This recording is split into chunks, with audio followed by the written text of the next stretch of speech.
Hi kitchen recipes in മലയാളത്തിലോട്ട് എല്ലാവർക്കും സ്വാഗതം. എൻ്റെ പേര് ശില്പ. ഇന്ന് ഞാൻ നിങ്ങൾക്ക് ഷെയർ ചെയ്യുന്നത് വളരെ ഈസി ആൻഡ് ടേസ്റ്റി ആയിട്ടുള്ള കടലക്കറിയുടെ റെസിപ്പിയാണ്. അപ്പോൾ കടലക്കറി പലവരും ഉണ്ടാക്കുമ്പം എല്ലാവർക്കും വരുന്നൊരു കോമൺ കംപ്ലൈൻ്റ് ആണ്, കുറച്ച് വെള്ളം പോലെയായി പോകുന്നു, അല്ലെങ്കിൽ അങ്ങോട്ട് മസാലയൊന്നും പിടിക്കുന്നില്ല എന്നൊക്കെ. പക്ഷെ അതിനൊക്കെ ഒരു സൊല്യൂഷൻ ആയിട്ടാണ് ഇന്നത്തെ റെസിപ്പി വന്നിട്ടുള്ളത്. ഇനി നിങ്ങൾക്ക് വളരെ ടേസ്റ്റി ആയിട്ട് ഹോട്ടലിൽ നിന്നും കിട്ടുന്ന അതേ രുചിയിൽ കടലക്കറി വീട്ടിലുണ്ടാക്കിയെടുക്കാൻ പറ്റും. അപ്പോൾ റെസിപ്പിയിലോട്ട് പോകുന്നതിന് മുന്നേ ഒരു കാര്യം ഒന്ന് ഓർപ്പിച്ചോട്ടെ, ഇതുവരെ നിങ്ങൾ എൻ്റെ ചാനൽ സബ്സ്ക്രൈബ് ചെയ്യാണ്ടാണ് കാണണമെങ്കിൽ പ്ലീസ് താഴെയുള്ള red colour subscribe button click ചെയ്യാൻ മറക്കരുത്. അതിൻ്റെ തൊട്ടടുത്തുള്ള ബെല്ലൈക്കണും കൂടെ ക്ലിക്ക് ചെയ്യാൻ മറക്കരുത്. ഓക്കെ, അപ്പം നമുക്ക് റെസിപ്പിയിലോട്ട് കിടക്കാം.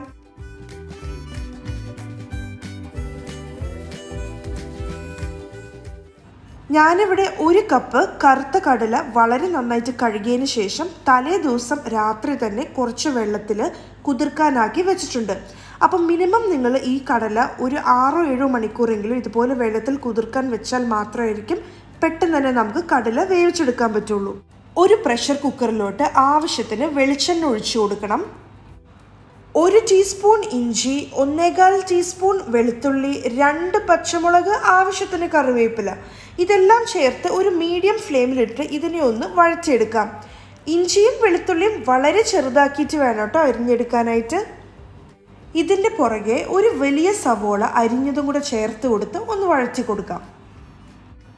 ആവശ്യത്തിന് ഉപ്പും കൂടെ ചേർത്ത് കൊടുക്കുകയാണെങ്കിൽ പെട്ടെന്ന് തന്നെ സവോള വാടിക്കിട്ടും. ചെറുതായിട്ടൊന്ന് കളറ് മാറിക്കിട്ടിയാൽ മതി, ഒരുപാട് ബ്രൗൺ കളർ ആവേണ്ട ആവശ്യമില്ല. ഈ സമയത്ത് നമുക്കിതിലോട്ട് ആവശ്യത്തിനുള്ള സ്പൈസസും മസാലകളെല്ലാം ചേർക്കാം. 1/4 ടീസ്പൂൺ മഞ്ഞൾപ്പൊടി ചേർത്ത് കൊടുത്ത് നമുക്കിതിനെ ഒന്ന് വഴറ്റിയെടുക്കാം. അപ്പോൾ ഇതുപോലെ സ്പൈസസും പൊടികളെല്ലാം ചേർക്കാൻ തുടങ്ങുമ്പം തീ ഏറ്റവും കുറവിൽ വേണം വെക്കാനായിട്ട്, കാരണം ഒരുപാട് ചൂട് കൂടിയിട്ടുണ്ടെങ്കിൽ ചേർക്കുന്ന പൊടികളെല്ലാം കരിഞ്ഞു പോകും. 1 ടേബിൾ സ്പൂൺ കാശ്മീരി ചില്ലി പൗഡറാണ് ചേർത്ത് കൊടുത്തിട്ടുള്ളത്. അപ്പോൾ കൂടുതൽ എരിവ് വേണ്ടിയിട്ടുള്ളവർക്ക് കൂടുതൽ മുളക് പൊടി ചേർക്കണതിൽ കുഴപ്പമൊന്നുമില്ല. 1 ടീസ്പൂൺ മല്ലിപ്പൊടിയാണ് ചേർത്ത് കൊടുത്തിട്ടുള്ളത്. അപ്പോൾ നമ്മൾ ചേർക്കുന്ന മുളക് പൊടിയേക്കാളും കുറവും മല്ലിപ്പൊടിയാണ് കേട്ടോ ഞാനിവിടെ ചേർത്തിട്ടുള്ളത്. ഇതും കൂടെ ചേർത്ത് കൊടുത്ത് ഒന്ന് വഴറ്റിയെടുക്കാം. ഈ ഒരു സമയത്ത് നിങ്ങൾക്ക് എണ്ണ കുറവ് തോന്നുവാണെങ്കിൽ കുറച്ചും കൂടെ വെളിച്ചെണ്ണ ഒഴിച്ചു കൊടുത്ത് നമുക്ക് വഴറ്റിയെടുക്കാം. കടലക്കറിക്ക് രുചി കൂട്ടാനായിട്ട് വീട്ടിൽ തന്നെ പൊടിച്ചെടുത്ത ഗരം മസാലയാണ് ചേർത്ത് കൊടുക്കുന്നത്. ഞാനിവിടെ 1 ചെറിയ ടീസ്പൂൺ പെരുംജീരകം, 2 ഗ്രാമ്പു, 3 ഏലക്ക, 1 ചെറിയ കഷ്ണം പട്ട, ഇത്രയെല്ലാം സംഭവങ്ങളിട്ട് വളരെ അത്യാവശ്യം നന്നായിട്ട് തന്നെ അരച്ചെടുത്തതിന് ശേഷമാണ് ഞാൻ ചേർത്ത് കൊടുക്കുന്നത്. ഇനിയിപ്പോൾ നിങ്ങൾക്ക് ഇതുപോലെ ചെയ്യാൻ മടിയാണെങ്കിൽ കടയിൽ നിന്നും വാങ്ങിക്കുന്ന ഗരം മസാല 1 ടീസ്പൂൺ ചേർത്ത് കൊടുത്താലും മതി. ഇനി നമുക്കിതിനെ മീഡിയം ലോ ഫ്ലെയിമിലിട്ടിട്ട് വളരെ നന്നായിട്ട് ഇതിൻ്റെ പച്ചമണം മാറിക്കിട്ടുന്നത് വരെ വഴറ്റിയെടുക്കണം. ഏകദേശം 6-7 മിനിറ്റെങ്കിലും എടുക്കും കേട്ടോ ആ ഒരു പച്ചമണം എല്ലാം മാറാനായിട്ട്. അപ്പോൾ പച്ചമണം മാറുന്നതിന് മുന്നേ ഇനി അടുത്ത സ്റ്റെപ്പായ ടൊമാറ്റോ ആണ് നമ്മൾ ചേർക്കേണ്ടത്. അപ്പോൾ പച്ചമണം മാറുന്നതിന് മുന്നേ ടൊമാറ്റോ ചേർക്കുകയാണെങ്കിൽ ഈ കറിക്ക് ഒരു ടേസ്റ്റ് ഉണ്ടാവില്ല, ആ പച്ചമണം അങ്ങനെ തന്നെ നിൽക്കും. ഏകദേശം 6-7 മിനിറ്റ് ഇതുപോലെ വഴറ്റിയതിന് ശേഷം ദാ ഇപ്പോൾ ഇതിൻ്റെ പച്ചമണം എല്ലാം മാറിയിട്ടുണ്ട്. ഒരു വലിയ ടൊമാറ്റോ ചെറിയ കഷ്ണങ്ങളാക്കി അരിഞ്ഞത് ചേർത്ത് കൊടുത്തിട്ടുണ്ട്. ഇതിനെ നമുക്ക് നന്നായിട്ട് വഴറ്റിയെടുക്കാം. നല്ല സോഫ്റ്റായിട്ട് കിട്ടണം കേട്ടോ ടൊമാറ്റോ. ഈ മസാലയുടെ കൂടെയൊക്കെ അത്യാവശ്യം നന്നായിട്ട് മിക്സായിട്ട് കിട്ടണം. ഇപ്പോൾ വളരെ നന്നായിട്ട് തക്കാളി എല്ലാം നല്ല സോഫ്റ്റായിട്ട് മസാലയുടെ ഒപ്പം തന്നെ യോജിച്ച് കിട്ടിയിട്ടുണ്ട്. ഇനി നമുക്കിതിലോട്ട് തലേ ദിവസം കഴുകി വെള്ളത്തിൽ കുതിർക്കാൻ വെച്ചിട്ടുണ്ടായിരുന്ന കടല ചേർത്ത് കൊടുക്കാം. നമ്മൾ ഏത് കപ്പിലാണോ കടല അളന്നിട്ടുണ്ടായിരുന്നത് അതേ കപ്പിൽ 2.5 കപ്പ് വെള്ളം ഒഴിച്ചാണ് നമ്മളിതിനെ വേവിച്ചെടുക്കാൻ പോകുന്നത്. ഇനി നമുക്ക് കുക്കർ മൂടി വെച്ച് വിസിലിട്ട് ഇതിനെ വേവിച്ചെടുക്കാം. കടല തലേദിവസം രാത്രിയിൽ തന്നെ വെള്ളത്തിൽ കുതിർക്കാൻ ഇട്ടതുകൊണ്ട് തന്നെ ഇത് പെട്ടെന്ന് തന്നെ വെന്ത് കിട്ടും. ഞാനിവിടെ 4 വിസിലാണ് ഹൈ ഫ്ലെയിമിലും 4 വിസിൽ മീഡിയം ഫ്ലെയിമിലും വെച്ചിട്ടായിരുന്നു ഇതിനെ വേവിച്ചെടുത്തിട്ടുണ്ടായിരുന്നത്. പക്ഷെ നിങ്ങൾക്ക് കിട്ടുന്ന കടലനുസരിച്ച് വിസിലിൻ്റെ എണ്ണത്തിന് അങ്ങോട്ടും ഇങ്ങോട്ടും ചെറിയ രീതിയിൽ വ്യത്യാസം വരാം. അങ്ങനെ ഈ വിസിലെല്ലാം വന്നതിന് ശേഷം ഫ്ലെയിം ഓഫ് ചെയ്തിട്ട് ഇതിൻ്റെ പ്രഷർ തനത്താനെ റിലീസാവാൻ വേണ്ടി വെയിറ്റ് ചെയ്യുക. നമ്മളായിട്ടത് പൊക്കരുത്. അങ്ങനെ പൊക്കി കളയുകയാണെങ്കിൽ പിന്നെ ആ കടല പ്രോപ്പറായിട്ട് വെന്ത് കിട്ടില്ല. കടല നന്നായിട്ട് വേകണം. വെന്താൽ മാത്രമാണ് കടലക്കറിക്ക് ടേസ്റ്റ് ഉണ്ടാവുള്ളൂ. ഇങ്ങനെ കല്ലുപോലെ കിടന്നിട്ടുണ്ടെങ്കിൽ ആ കടലക്കറിക്ക് യാതൊരു ടേസ്റ്റും ഉണ്ടാവില്ല.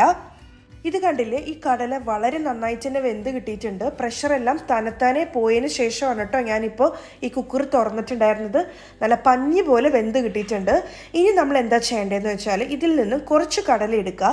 എന്നിട്ട് ആ കടലയുടെ ചൂടൊന്ന് ആറണം, ഒരുപാട് ചൂടിൽ ചെയ്യരുത്. എന്നിട്ട് മിക്സിയുടെ ചെറിയ ജാറിലിട്ട് വേണമെങ്കിൽ നിങ്ങൾക്ക് അരച്ചെടുക്കാം. ഞാൻ പക്ഷേ അങ്ങനെയൊന്നും ചെയ്തില്ല. ഞാൻ എന്താ ചെയ്തത്, നന്നായിട്ട് വെന്തിട്ടുണ്ടല്ലോ, അതുകൊണ്ട് തന്നെ ഞാൻ ഒരു പാത്രത്തിലിട്ടിട്ട് ഒരു ഫോർക്കോ സ്പൂണോ ഉപയോഗിച്ച് നിങ്ങൾക്ക് ഇതുപോലെ ഒന്ന് മിക്സ് ചെയ്തെടുക്കുക, ഒന്ന് ക്രഷ് ചെയ്തെടുക്കുക. അപ്പോൾ അത്യാവശ്യം പേസ്റ്റായിട്ട് കിട്ടും. അങ്ങനെ പേസ്റ്റായി കിട്ടിയതിന് ശേഷം നമുക്ക് അത് ഇതിലോട്ട് ഇട്ടിട്ട് നമുക്ക് ഒന്നും കൂടെ ഒന്ന് ഫ്ലെയിം ഓൺ ചെയ്യാം. അപ്പോൾ വെള്ളം കൂടുതൽ തോന്നുവാണെങ്കിലും ഈ ഒരു പേസ്റ്റ് ഇടുമ്പോഴേക്കും ഇതിന് നന്നായിട്ട് കുറുകി കിട്ടും. എന്തായാലും ഇടണം, എന്നാൽ മാത്രമാണ് നന്നായിട്ട് ഇത് കുറുകി കിട്ടുള്ളൂ കേട്ടോ. അപ്പോൾ ഇട്ടിട്ട് നിങ്ങൾക്ക് ഇഷ്ടമുള്ള കൺസിസ്റ്റൻസി ആകുമ്പം ഒന്ന് തിളച്ച് വരട്ടെ, ഒന്ന് ഫ്ലെയിം ഓൺ ചെയ്തിട്ട് എന്നിട്ട് നമുക്ക് ഓഫ് ചെയ്തിടാം. അത്രയേ ഉള്ളൂ. വളരെ ടേസ്റ്റി ആയിട്ടുള്ള കടലക്കറി റെഡി ആയിട്ടുണ്ട്. അപ്പോൾ ഈ രീതിയിൽ ചെയ്യുവാണെങ്കിൽ നമ്മൾ റെസ്റ്റോറൻറ്റ്സിൽ നിന്നൊക്കെ കിട്ടുന്ന പോലെ നല്ല കൊഴുപ്പുള്ള നല്ല തിക്കായിട്ടുള്ള കടലക്കറി കിട്ടുകയും ചെയ്യും. തിക്കെന്ന് പറഞ്ഞാൽ ആവശ്യത്തിന് കട്ടിയുള്ളതും. അതുപോലെ തന്നെ നമ്മളിതെല്ലാം കൂടി ഇട്ടിട്ടാണ് നമ്മൾ കുക്കറിൽ, അല്ലാണ്ട് കടല നമ്മൾ സെപ്പറേറ്റ് വേവിച്ചിട്ടൊന്നും അല്ല ചെയ്യുന്നത്. അപ്പോൾ എല്ലാം കൂടി ഇട്ട് ചെയ്യുന്നത് കൊണ്ട് തന്നെ നമ്മളുടെ ഈ കടലയുടെ അകത്തോട്ട് എല്ലാ മസാലയും വളരെ നന്നായിട്ട് തന്നെ പിടിച്ചിട്ടും ഉണ്ടാവും. വളരെ ടേസ്റ്റിയാണ്. ഞാൻ ഇന്ന് ഇടിയപ്പത്തിൻ്റെ കൂടെയാണ് ഈ കടലക്കറി സെർവ് ചെയ്യുന്നത്. നിങ്ങൾക്ക് ഇടിയപ്പത്തിൻ്റെ കൂടെ, പുട്ടിൻ്റെ കൂടെ, ചപ്പാത്തിയുടെ കൂടെ ഒക്കെ സെർവ് ചെയ്യാം, അപ്പത്തിൻ്റെ കൂടെയും സെർവ് ചെയ്യാം. അപ്പോൾ എല്ലാവരും ഇത് തീർച്ചയായിട്ടും ട്രൈ ചെയ്ത് നോക്കണം. എൻ്റെ വീട്ടിൽ വളരെയധികം ഹിറ്റായിട്ടുള്ളൊരു കറിയാണ്. എല്ലാവർക്കും ഒരുപോലെ ഇഷ്ടപ്പെട്ട ഒരു റെസിപ്പിയാണ് ഇന്ന് ഞാൻ നിങ്ങൾക്ക് ഷെയർ ചെയ്യുന്നത്. അപ്പോൾ എല്ലാവരും ട്രൈ ചെയ്ത് നോക്കണം. എൻ്റെ റെസിപ്പീസ് എല്ലാം ഇഷ്ടപ്പെടുന്നുണ്ടെങ്കിലും ഈ വീഡിയോയും പ്രത്യേകിച്ച് ഇഷ്ടപ്പെടുന്നുണ്ടെങ്കിൽ ലൈക്ക് ചെയ്യാനും ഷെയർ ചെയ്യാനും മറക്കരുത്. Thank you so much for watching. By.